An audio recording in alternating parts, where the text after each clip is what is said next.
The Great Hall of the Galactic Council floated silently in the dark of space.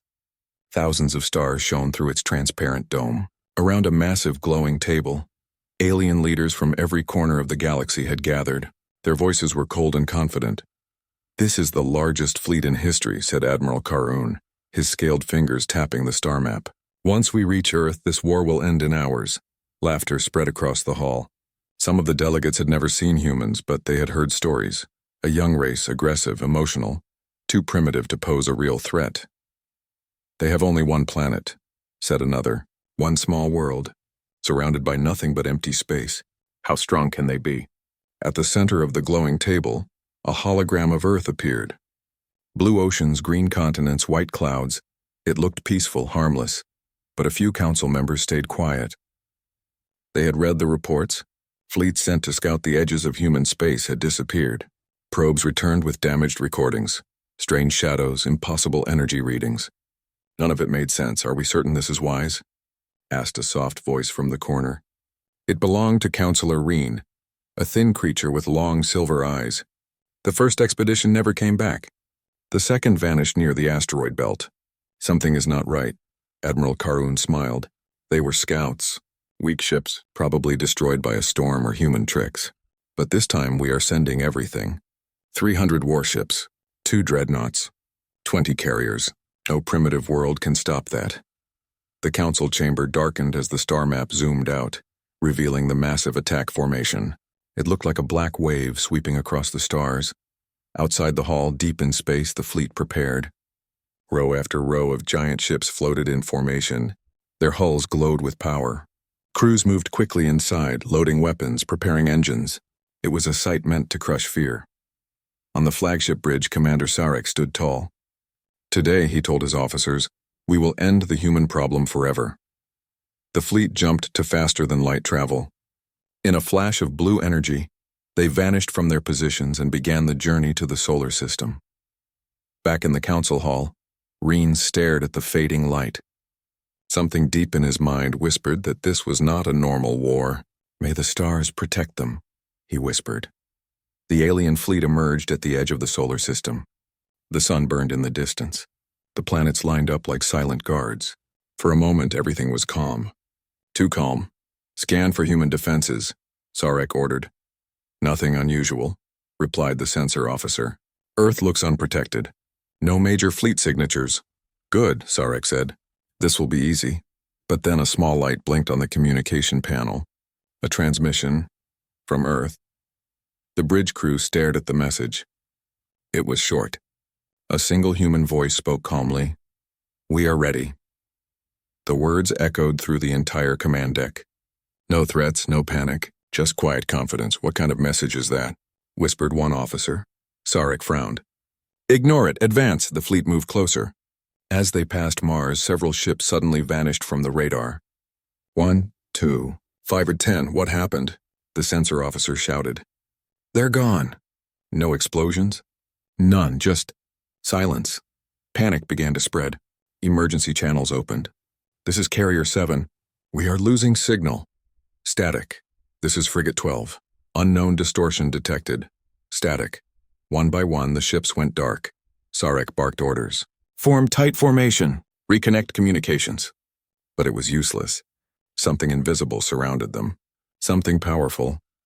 In the council hall, a communication officer ran into the chamber. "High Council!" "We've lost contact with the first wave. All ships. No signals remain." The room fell silent. For the first time, the confident leaders felt a cold chill. "Impossible," Admiral Karun growled. 300 ships cannot just vanish." Counselor Reen stood slowly. "They warned us," he said softly. "The humans said they were ready." Meanwhile, back in the solar system, the last surviving ship sent a final transmission. The image was blurry, shaking with static. A terrified alien officer shouted into the camera, "It's not a planet. It's a trap." The screen went black. No one heard from the fleet again. Across the galaxy, whispers began to spread. Fleets had gone to Earth. None returned. Something had awakened in the dark, and this was only the beginning. The alien fleet floated at the edge of the solar system like a dark storm waiting to strike. The sun's light reflected off their metal hulls, casting long shadows across the void. On the bridge of the flagship Dominion, Commander Sarek stared at the fading signals on his display. Entire squadrons had disappeared without a trace. "Report," he demanded. "All communication with the advanced ships is gone," replied the sensor officer.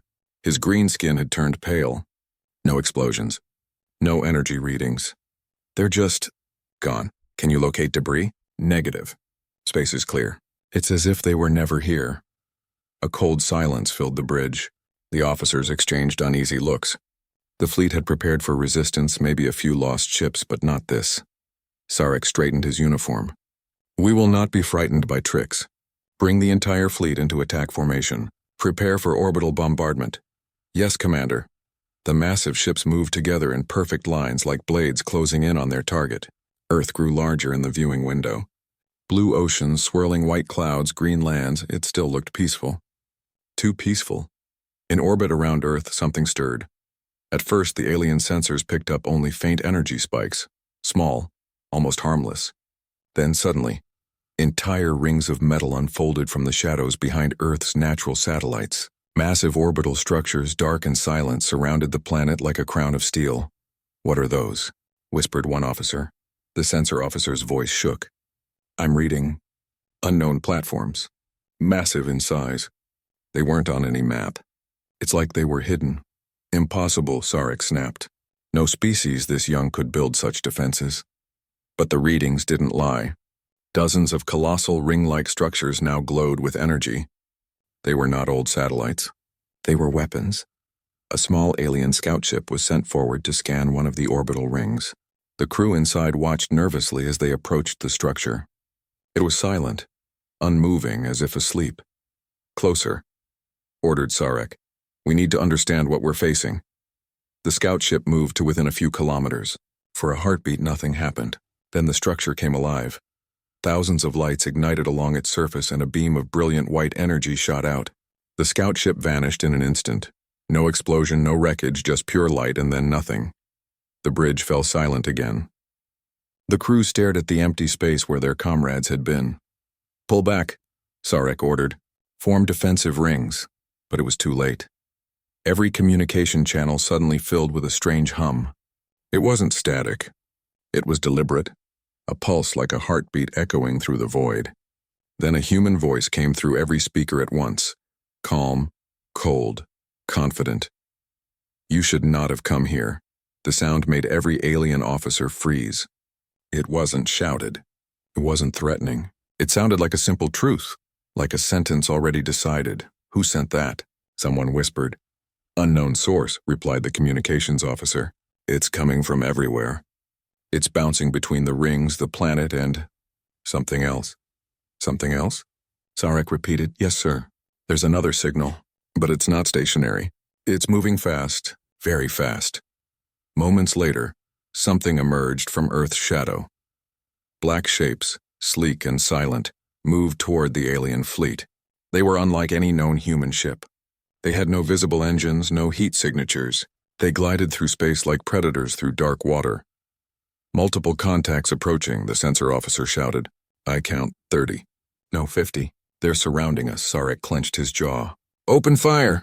The alien fleet unleashed a wall of energy beams and missiles. Space lit up with brilliant flashes. But the black ships didn't even slow down. The alien weapons hit invisible barriers around the human vessels. Energy shields so strong that nothing penetrated. "They're not taking any damage."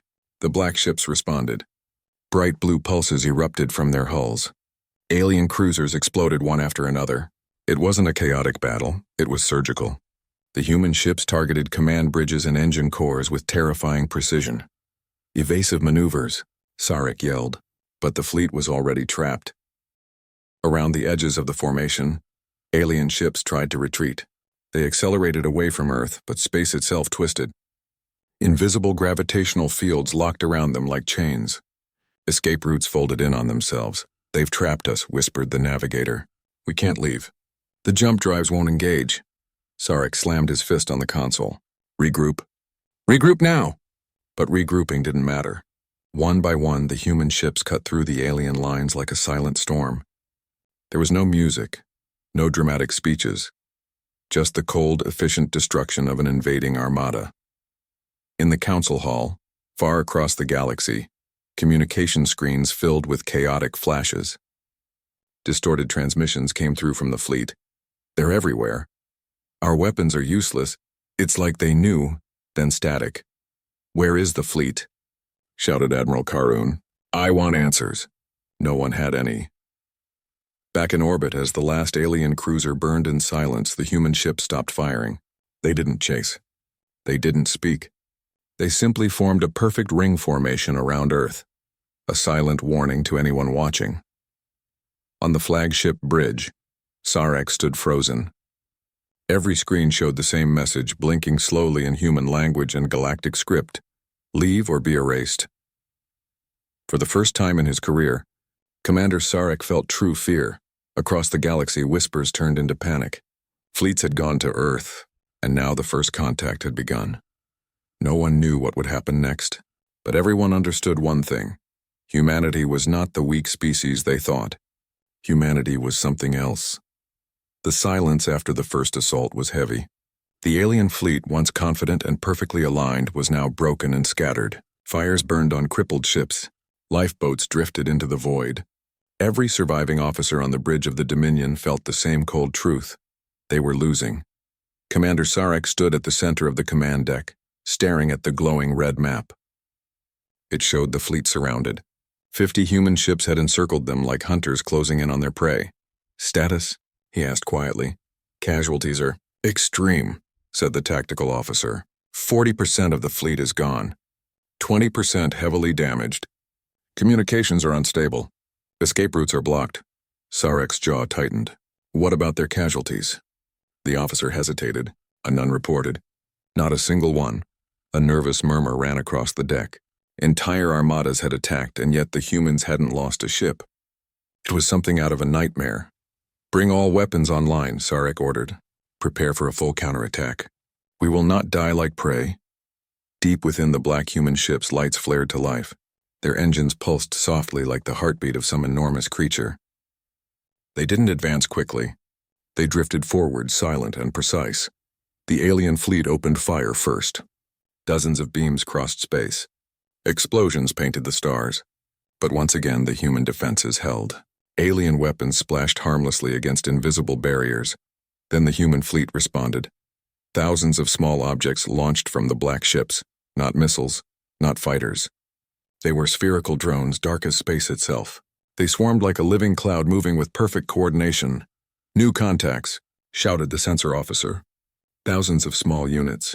They're everywhere. The drones penetrated the alien formations. One sphere attached itself to the hull of a cruiser.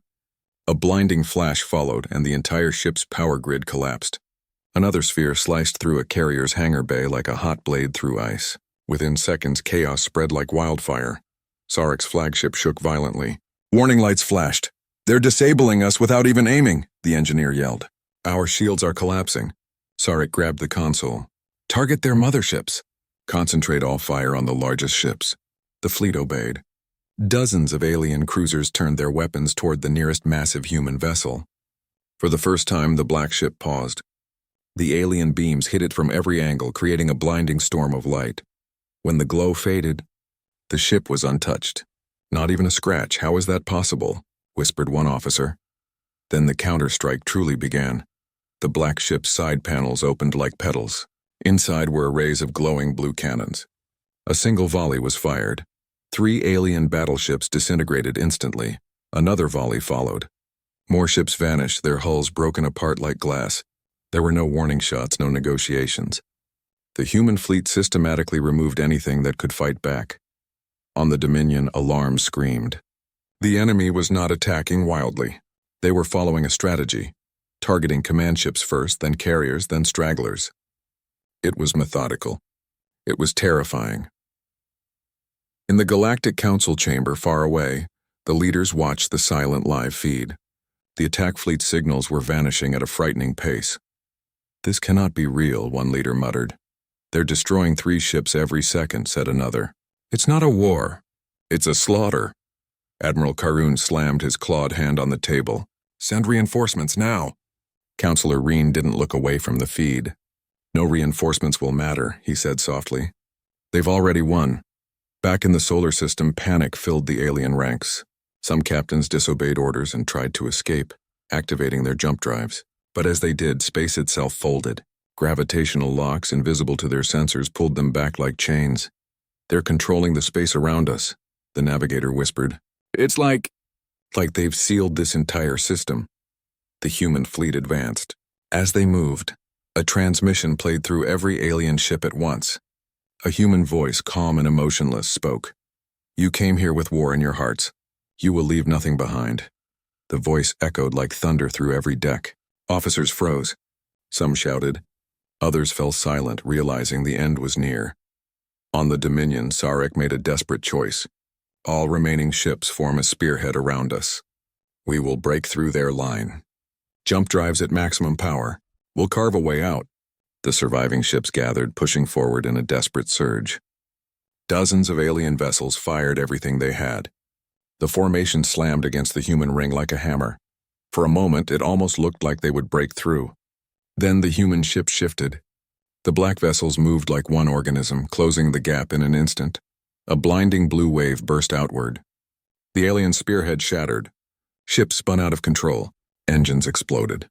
Debris filled space. Sarek's ship was hit. Consoles exploded. Officers were thrown to the floor, main engines offline. Someone screamed, "Shields collapsing. Core breach in progress." Sarek looked up at the main screen. A single black human warship was now directly in front of them, silent and enormous. Its hull reflected no light. It felt like looking into a void. For a second, everything stopped. Then the human ship fired one precise beam. The Dominion was cut in half. All across the solar system, the alien fleet died in silence. No heroic last stands, no glorious duels, just a cold, calculated counterstrike that ended the largest armada in galactic history. As the last alien transmission faded, the human ships turned away. They didn't pursue the lifeboats. They didn't celebrate. They simply returned to their silent guard around Earth, like sentinels waiting for the next threat. Far across the galaxy, panic spread through every star nation. If this was how humans responded to war, what would happen if someone dared to attack again? The answer was simple. No fleet survived their war. The stars above Earth were quiet again. The smoke of war had faded, leaving behind a field of wreckage and silence. Hundreds of alien warships were now nothing more than drifting fragments of metal. The human fleet hovered calmly, black and cold, forming a perfect circle around the blue planet like ancient guardians. The largest armada in galactic history was gone, not defeated slowly, not worn down over months. It had vanished in hours. But what terrified the galaxy most was not the battle itself. It was what happened after.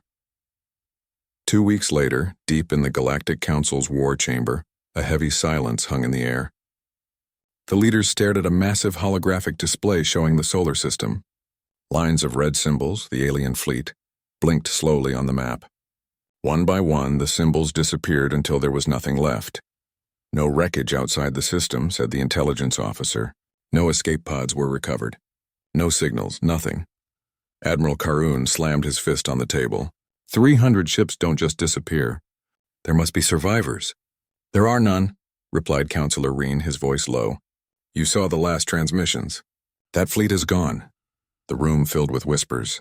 Some leaders suggested human trickery, cloaked weapons, new technologies. Others believed something worse. "What if they didn't just destroy the fleet?" someone said. "What if they took it?" No one answered. The thought alone made everyone uneasy.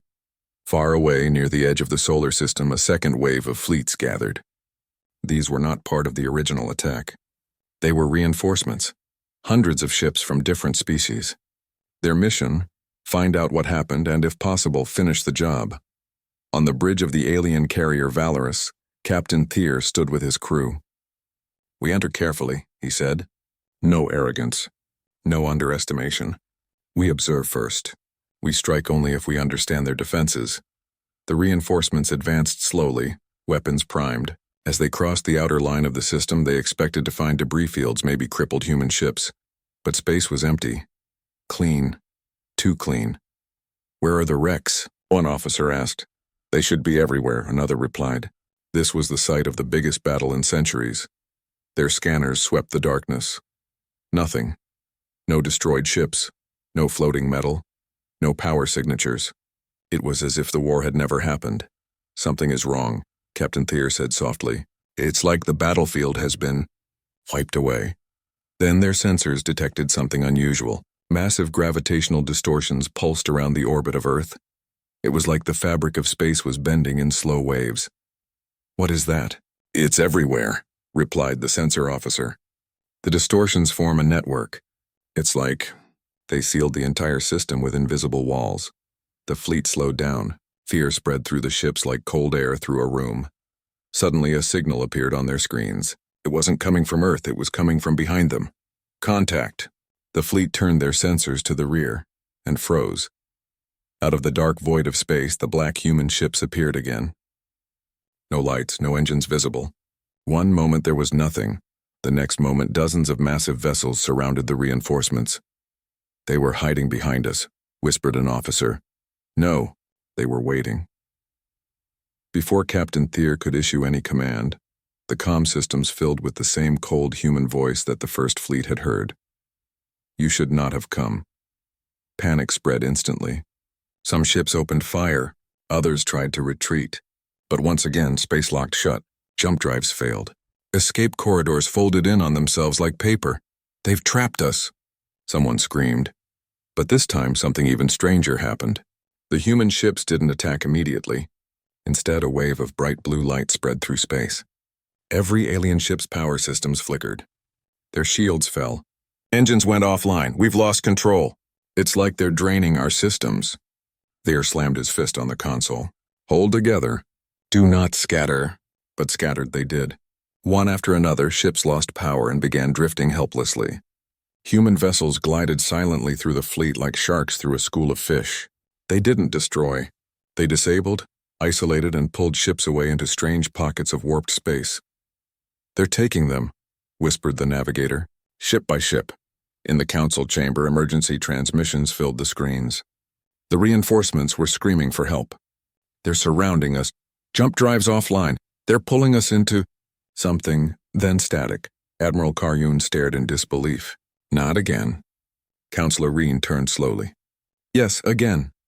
Back near Earth, Captain Thier stood on the bridge of his powerless ship. Outside the viewing window, a human warship floated close. Its surface rippled like black glass. Thier swallowed hard. Why are they not firing? As if in answer, the black ship opened a glowing blue rift in space, a swirling hole of light. It pulled his ship toward it like a magnet. Thier shouted for engines, for anything, but nothing worked. His ship vanished into the rift, and then, once again, silence. When the Galactic Council tried to locate the second wave, they found nothing. No wrecks, no escape pods, no signals. 2 entire armadas had now vanished inside the solar system. Whispers spread through the galaxy like wildfire. Earth devours fleets. The humans are hiding something under their planet. No one comes back. Civilizations that once mocked humanity now held emergency meetings. Trade routes near human space were abandoned. Some species closed their borders completely. The war that was supposed to end humanity had instead created fear that spread across 1,000 stars. Back on Earth, the human fleet slowly retreated into the shadows. Their ships melted into darkness as if they were never there. Space grew quiet again. The galaxy waited for answers. None came. All they knew was this: fleets entered human space. Fleets never returned. Weeks passed after the second armada vanished. Across the galaxy, fear turned into confusion, and confusion turned into obsession. No one understood how fleets the size of small nations could disappear without leaving behind wreckage, signals, or survivors. The Galactic Council chamber was no longer filled with laughter and arrogance. Now it was filled with tension. The glowing table in the center displayed the solar system, but this time no one leaned close. No one dared speak loudly. Admiral Karyun stood at the head of the chamber, his proud stance now tense. 2 fleets, 700 ships, billions of credits. All gone, he said slowly. We can't just sit here. We must find out what happened. Counselor Reen's silver eyes narrowed.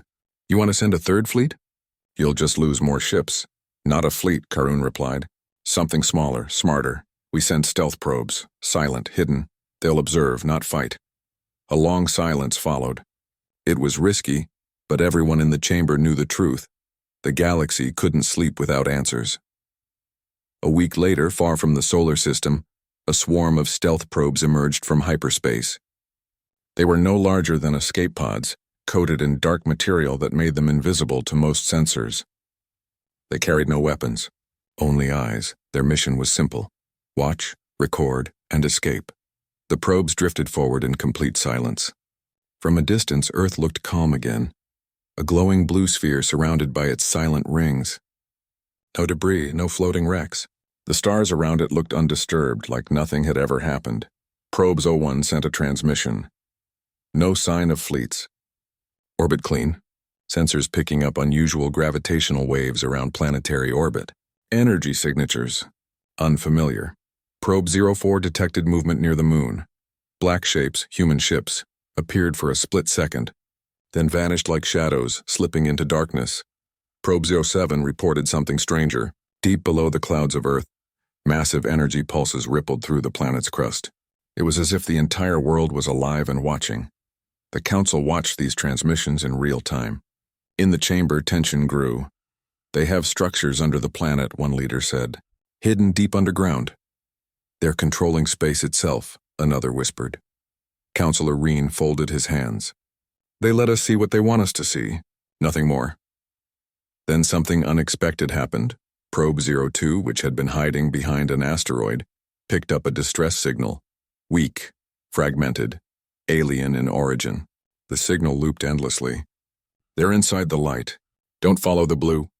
"Where is that coming from?" asked Karun. "Unknown," the technician replied. "Somewhere beyond the orbit of Neptune. Very faint. Could be a survivor." Karun slammed his hand on the table. "Send interceptors. Now." A small retrieval team of stealth ships was dispatched to the outer system. They followed the faint signal to the edge of a dark region of space, and there, drifting like a ghost, was a single alien escape pod. Its hull was burned. Its lights flickered weakly. The retrieval team brought it aboard. Inside they found a survivor, an alien officer from the second wave. His eyes were wide, his skin pale. He had clearly been floating for weeks. When medics revived him, he screamed one phrase again and again. "The blue light! Don't follow the blue light." The council chamber fell silent when the message was played. "What light?" someone asked. No one had the answer. The survivor, barely conscious, gave fragmented statements. "They didn't fire first. They pulled us in. Ships disappeared, folded, like paper into water. Voices in every language, in every ear. We thought it was a planet. It's not a planet." Then he went silent and never spoke again. As fear spread, different civilizations started their own investigations. The Karth Dominion sent robotic scouts. None returned. The Veal Compact tried to send cloaked ships. They vanished 2 hours after entering the solar system. One merchant clan secretly sent a smuggler crew to orbit Earth for profit. The only thing recovered was a corrupted recording of laughter. Human laughter echoing through the void. Whispers spread like wind between stars. Earth is alive. The humans have awakened something ancient. They built a trap the galaxy cannot escape. Trade routes near human space went dark. Traffic shifted away. Civilizations that once mocked humans now held emergency councils. Some proposed alliances with humanity out of fear. Others proposed blockades, though no one dared to start them. The most paranoid species built defense walls in their own systems, convinced humans would strike next. But nothing happened. Human ships didn't invade. Human transmissions didn't threaten. They simply watched. Inside the council chamber, arguments grew louder. "This is bigger than humanity," one general shouted. "Something in that system is unnatural." "They built technology we can't understand," another replied. "We can't fight what we can't even detect." Councillor Reen spoke softly. "Maybe they don't want to conquer us. Maybe they just want to be left alone." Karun stared at the hologram of Earth. His voice was low, almost trembling. "Left alone? They've made sure of that. No one dares go near them now." Across the galaxy, fear turned into legends. Stories spread on freighters, in mining colonies, on academy worlds. "Don't go to the blue planet. If your ship enters their space, it doesn't come back. They don't fire first. They don't need to." Meanwhile, back near Earth, hidden deep in the shadows of the orbital rings, the human fleet remained silent. They didn't chase anyone. They didn't send a message they didn't need to. The galaxy was already listening. A month after the second armada vanished, the galaxy was no longer the same. Trade routes near human space were abandoned. Explorers refused to chart nearby sectors. Entire star nations quietly moved their fleets away from Earth's borders. But the questions remained. What truly happened inside the solar system? How did entire fleets vanish without leaving a trace? And most of all, why hadn't the humans attacked anyone? The Galactic Council gathered again, this time in a smaller, heavily guarded chamber. The room was dim, filled with anxious whispers. No one wore ceremonial robes anymore. They wore military uniforms and kept their weapons close. Admiral Karun stood at the center. "We have to end this mystery," he said. "The galaxy is on the edge of panic. Rumors are spreading faster than truth." Councillor Reen's voice was calm but firm. "And what do you suggest? A third armada? Another mass grave?" Karun shook his head. "No, we're not sending fleets. We're sending a listening post. Quiet, hidden. We place it at the edge of the solar system. If humans act again, we'll at least know why." The council agreed. It was their last attempt to regain some control over the fear spreading through their worlds. Weeks later, a massive stealth listening station arrived near the outer edges of the solar system. It was disguised as a drifting asteroid, with no transmissions, no energy signatures, and no crew, only AI systems. The station's mission was simple: listen, record, survive. For the first few days, nothing happened. Earth remained quiet, glowing blue in the distance. The orbital rings were silent. The strange gravitational distortions pulsed slowly, like the breathing of some sleeping giant. The AI logged everything: minor energy spikes, ship movements, solar winds. It sent encrypted reports back to the Council every 12 hours, but on the 10th day the station detected something new. A dim object appeared at the edge of the system, a drifting escape pod. It emitted a weak distress signal. The station's AI locked onto it, analyzed its hull, and found alien markings from the first wave. "Signal fragment recovered," the AI logged. The station sent out a small drone to retrieve the pod. It brought it inside the docking chamber and scanned it. The pod was severely damaged, but the life support systems were still working. Inside, the AI detected one faint life sign. The pod opened with a hiss. Inside lay a single alien officer, half-conscious, covered in frost. He had been drifting for weeks. The station's medical bot stabilized him. His heart beat weakly. His eyes opened slowly. He whispered one phrase before collapsing again. It wasn't war. It was judgment. The AI recorded the phrase and transmitted it back to the Council. Within hours, panic spread through the chamber. "He's the only survivor," said Karun, "from 2 entire fleets." "And that is all he said?" Councillor Reen's silver eyes were cold. "Judgment," he repeated. That's what he called it. A heavy silence followed. Meanwhile, the listening station continued its mission. On the 15th day, the AI detected something strange. A signal emerged from Earth, not a distress call, not a military transmission. It was a broadcast. The signal was powerful, clear, and directed at every corner of the galaxy. Within minutes, every major star nation received it.